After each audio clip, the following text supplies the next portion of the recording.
التكريم، وأرجو من الأخوات الالتزام ثم الالتزام.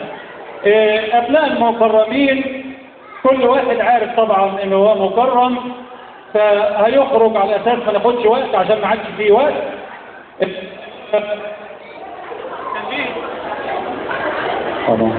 التنبيه الثاني اللي هياخد جايزة هياخد بعض الصور. التنبيه الثالث أرجو إن مفيش حد يتحرك من مكانه لو تكرمته. أولا للطلاب، تكريم أولا للطلاب المتفوقين في حفظ القرآن الكريم.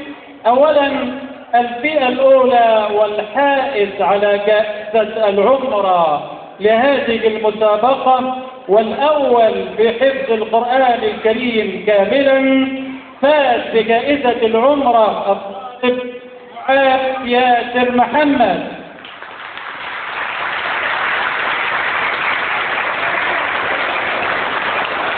ثانية معايا كريت مهندس باسم مهندس لو سمحت ايه ولا يسلموا الجو لو تكرموا.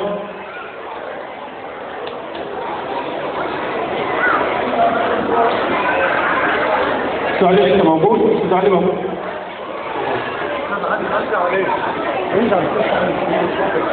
تعالى يا دكتور، تعالي لو تكرمت.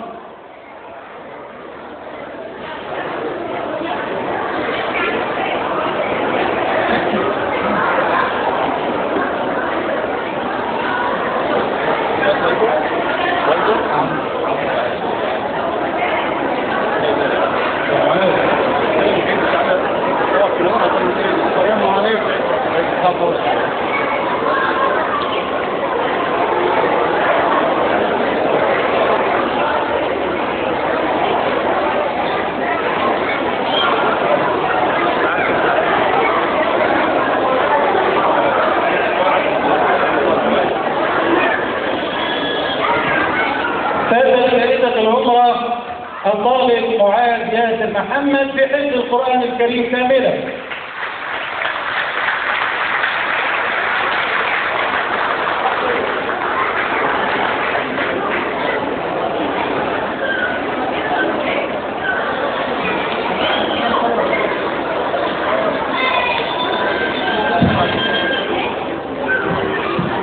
الفائز الثاني في حفظ القرآن الكريم كاملا له جائزة نقدية الطالب عبد الرحمن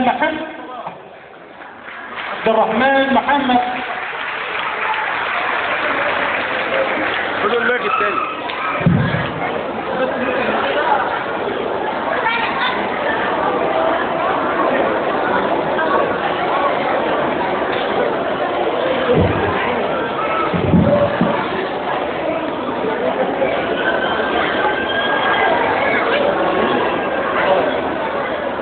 الفائز الثالث في حفظ القرآن الكريم كاملا الطالب عبد المعطي زكريا عبد المعطي. طبعا إذا كنا احنا بنكرم الطلاب أو أبنائنا الحافظين للقرآن الكريم، فده تكريم أولا وبداية لمن علموهم، يعني تحية وتقدير لمن علموهم كتاب الله.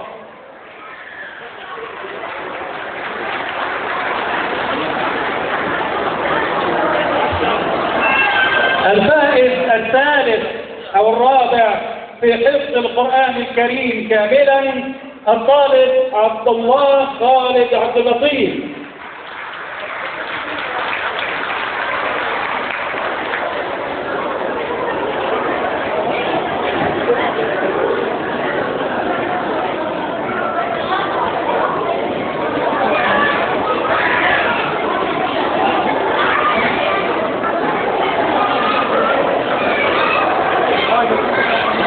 لفقرة حفظ 15 جزءا من القرآن الكريم فكانت نتيجة المسابقة على النحو التالي: فاز في هذه الفئة الطالب السيد محمود السيد.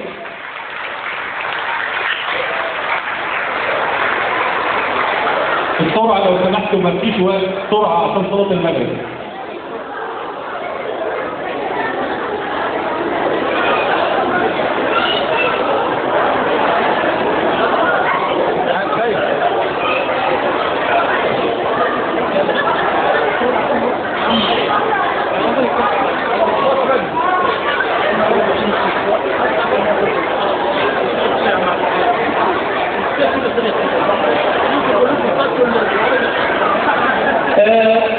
أيضا في حفظ 20 جزء من القرآن الكريم فاز في حفظ، وهو الوحيد في هذه الفئة فاز في 20 جزء من القرآن الكريم الطالب إبراهيم حسين محمد.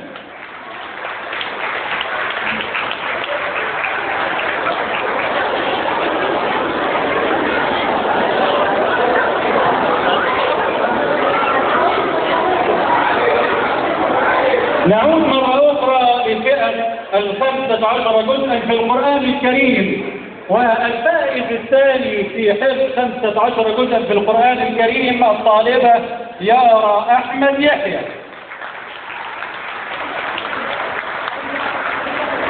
طالبة يارا، أو حد يستلم عنها الجائزة؟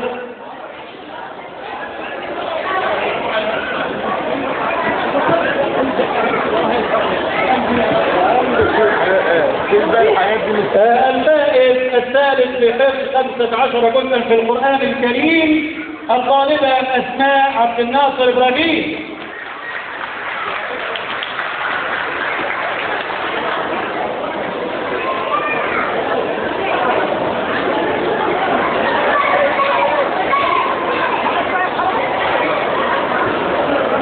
أما اللي حفظ 10 أجزاء من القرآن الكريم فالفائز الأول في المسابقة في حفظ 10 أجزاء من القرآن الكريم الطالب صلاح الدين محمد صلاح.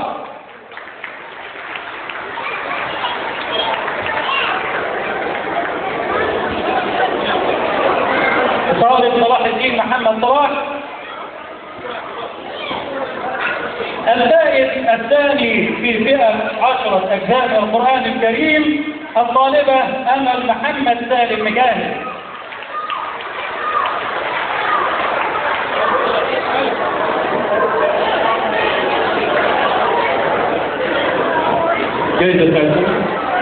أما الفائز الثالث إسلام عبد السلام علي.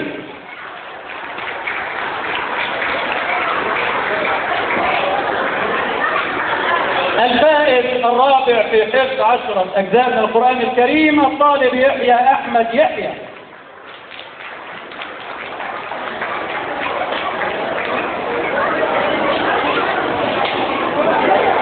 الفائز الخامس في حفظ 10 أجزاء من القرآن الكريم الطالبة أماني رضا مخيمة.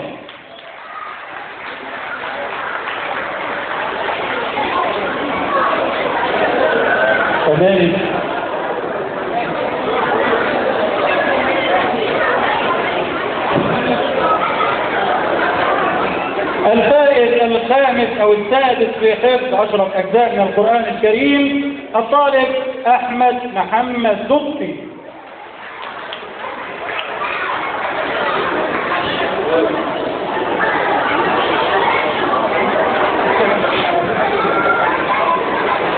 أيضا في فئة 13 جزءا من القرآن الكريم الوحيدة الفائزة في هذه الفئة الطالبة ميادة إبراهيم الصاح.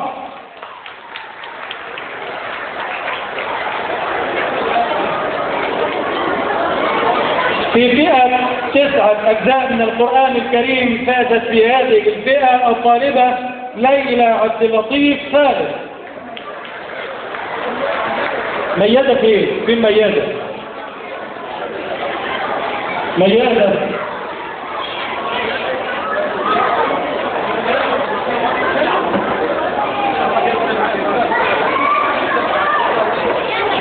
أما في فئة 8 أجزاء من القرآن الكريم فازت في هذه الفئة الطالبة مفيدة يونس تقي الدين.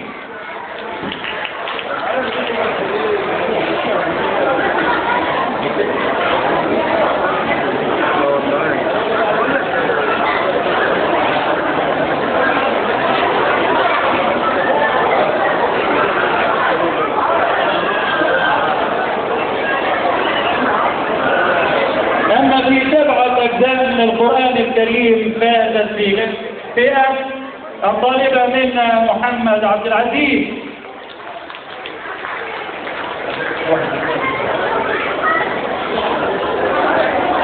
منا أو حد يتكلم عنها؟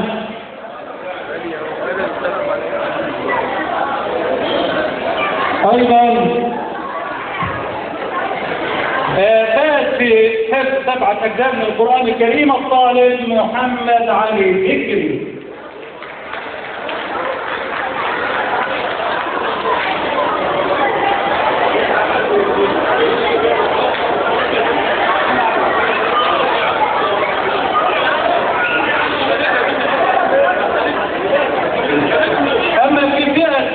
أجزاء من القرآن الكريم فاز في هذه الفئة الطالب سيف الدين محمد صلاح.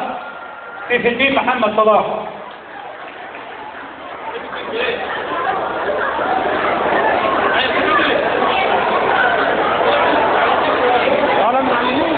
أما في فئة 5 أجزاء من القرآن الكريم فاز في هذه الفئة الطالب الأول محمود علي يوسف.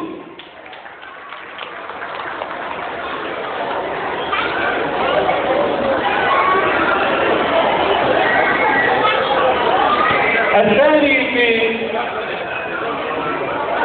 5 أجزاء الطالبة آثار علي محمود محمد.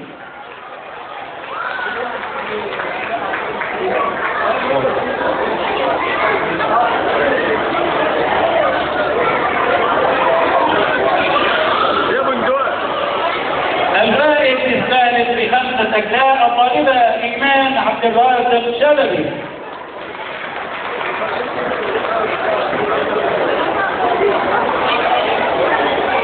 إيمان بسرعة يا جماعة لو سمحتوا الوقت بسرعة.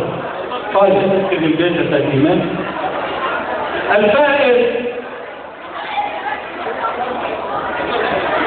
الرابع الطالبة لغة ميمي ربيع.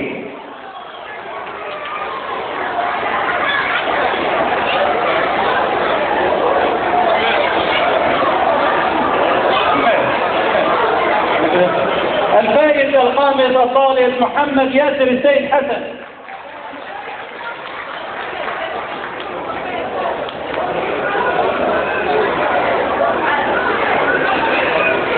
الفائز السادس الطالبة أمل السيد الخطبي. أمل السيد. أما في فئة 4 أجزاء من القرآن الكريم فكانت النتيجة على نحو التالي: الأول الطالب أحمد محمد محمود.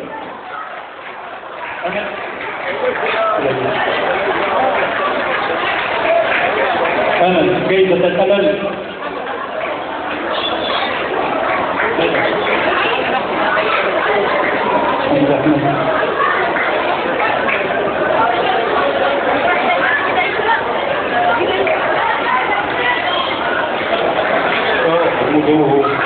الثاني في 4 أجزاء من القرآن الكريم الطالبة أميرة سامح الدين عبد العزيز.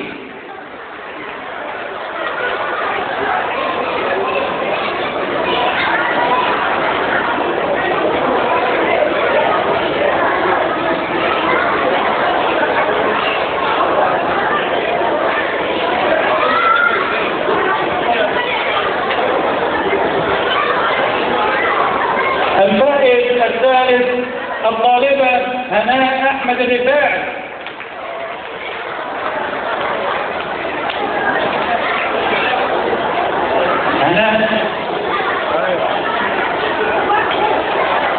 الفائز الرابع في 4 أجزاء من القرآن الكريم الطالب عاطف أحمد الرفاعي.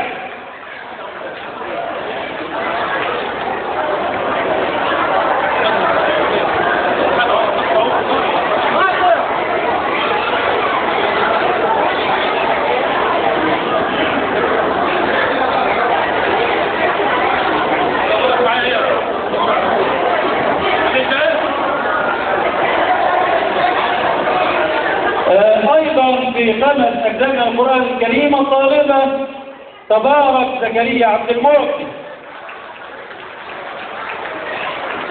وقد أجريت المسابقة أيضا بحفظ 3 أجزاء من القرآن الكريم، وكانت النتيجة على النحو التالي: الفائز الأول في 3 أجزاء من القرآن الكريم الطالبة ميرنا وليد عبد الرازق.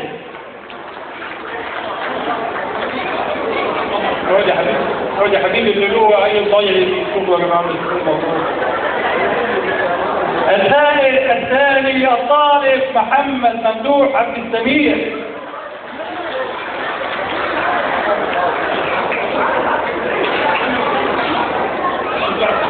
الطالبة صفينات أشرف صلاح.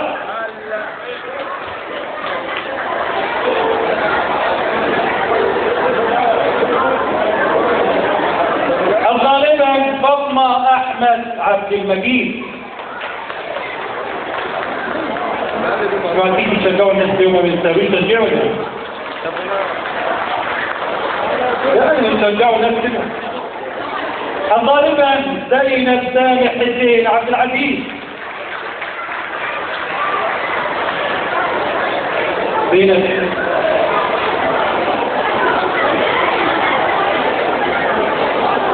زينب الطالبة فاطمة مجدي فريد.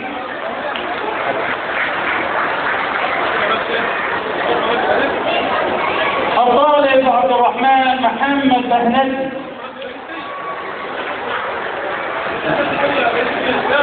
عبد الرحمن محمد. الطالب طارق وائل حسن.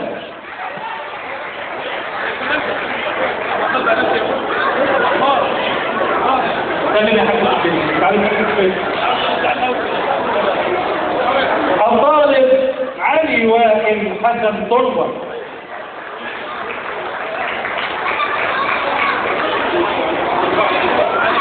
أيضا الطالبة منار إبراهيم عن السيد.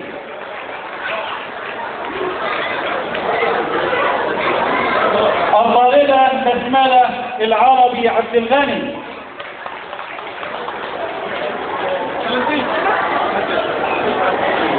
الطالبة فرح العربي عبد الغني.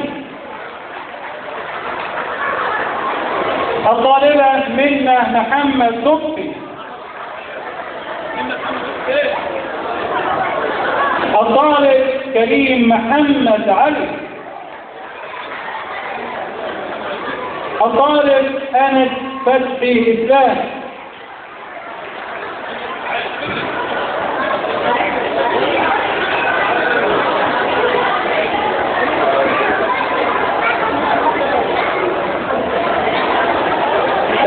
أيضا بعد انتهاء تكريم الطلاب المتفوقين في حفظ القرآن الكريم لا ننسى أن نكرم الطالبة أسماء علي عبد الحليم أحمد. الطالبة مروة علي فكري. الطالبة آية الله علي فكري. طالب محمد علي فكري. الطالب محمد محمود علي يوسف.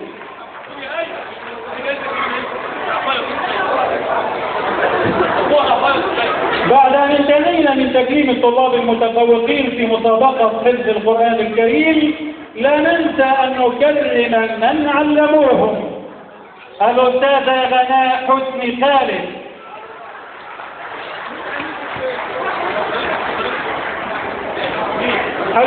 طيب ماشي طيب. الأستاذة ميسة محمود الإدريسي.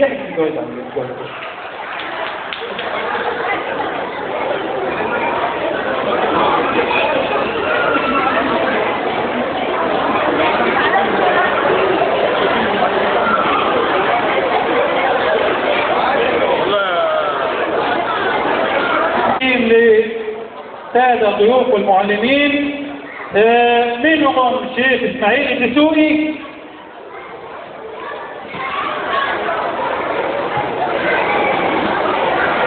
فضيلة الشيخ عبد الرؤوف النعمة. الأستاذة شيماء المغازي. يعني أي حد يستلم الجايزة عن المكرم.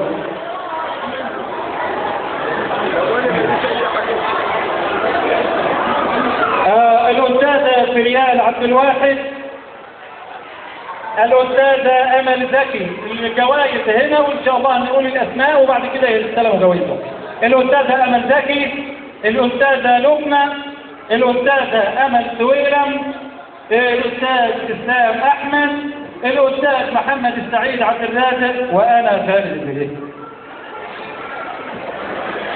أيضا الأستاذة غناء حسني خالد، الأستاذة ميسة محمود الكتريبي، الأستاذة خلود باسم أبو الفتوح،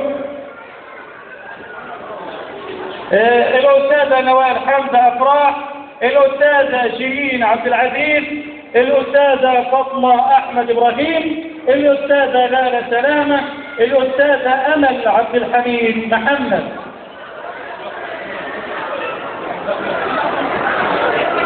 نشكر كل من ساهم في الحفل وكل عام وأنتم بخير ونتمنى المزيد والمزيد.